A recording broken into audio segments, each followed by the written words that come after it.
Hello everyone, welcome to Inside AIML. In this session, we are going to see the installation of Python in your local system. If you are an absolute beginner to Python, then you are standing at right place because here I am going to teach Python from basic onwards to the advanced level. So the first step in our Python is installation. If you want to install, just open Google and type Anaconda Cloud. Link that is available in your Google page, and from Google it will be directly navigating to anaconda.org, which is an official website of Anaconda. Here you can see on the top right corner you can see one option known as download Anaconda. Click on that. It's been navigated to another page. Now if you scroll down you can see an option known as download. Click on that. Here we can see three types of installers, that is Windows, Mac OS and Linux. As my system is Windows and it supports 64-bit graphical installer, I am installing Windows. If you are using a Mac OS or the Linux, just you can download it the supported installer which you can see on the screen, that is 64 or 32-bit. If you want to find your system which is 64 and 32-bit configuration, just go to My Computers and right click on Properties. So here you can see the bit operating system that you have, whether it is a 64 or 32. So I think it will be taking some time to download. In this meantime, I will try to explain what are the topics that we are going to cover next upcoming sessions. So basically we start with variables. What are variables? What are the different kinds of variables that are available in Python? Next, what are identifiers, keywords, and then we step into the practical part, that is how to define a variable, how to access the variable, and what are the conditional statements that are available in Python, what are the looping statements.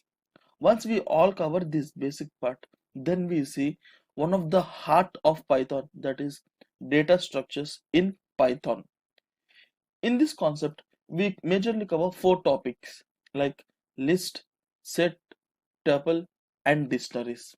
And what are the difference between these and why we should use these in a practical section where you can get hands-on experience on these all topics within real-time example. We'll be going and stepping into the advanced sessions of Python, like why we should use pandas library, so and why we should use scikit-learn library, why numpy is used, matplotlib, what are the uses of this and how we can use this. All these topics will be covered in our Python course. These are all the topics that we are going to cover in the next sections that we are coming up. Yes, our .exe file is almost downloaded, so it's waiting for scanning the virus. Now you can open the file,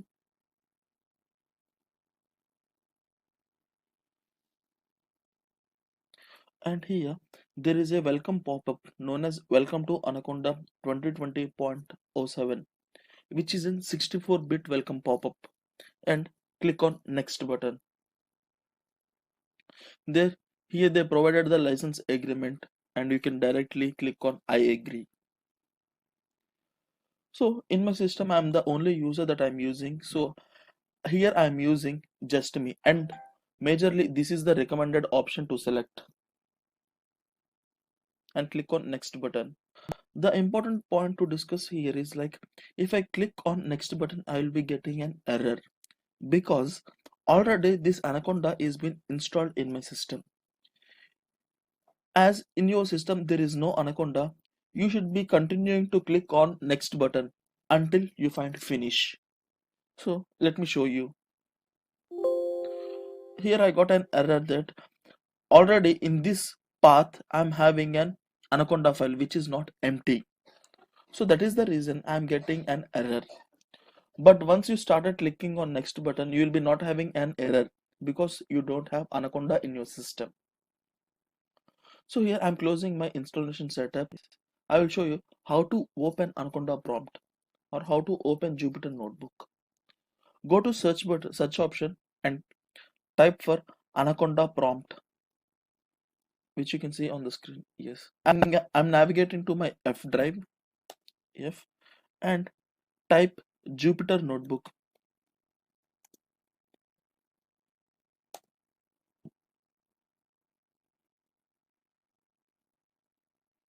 Here you can see an web-based browser, web-based IDE. Okay, and you can click on new and Python 3. In this, just types anything so that we will be knowing whether this Anaconda is installed properly or not. So I'm here just typing that AIML. Okay, just execute this one. Yeah, we got a successful output. Welcome to inside AIML. So the installation has been properly done for us. Now let's continue for the further sessions to discuss about the few topics like what is a variable and what are identifiers and keywords. This is all about this session. Hope you understood this. Thanks for watching the video.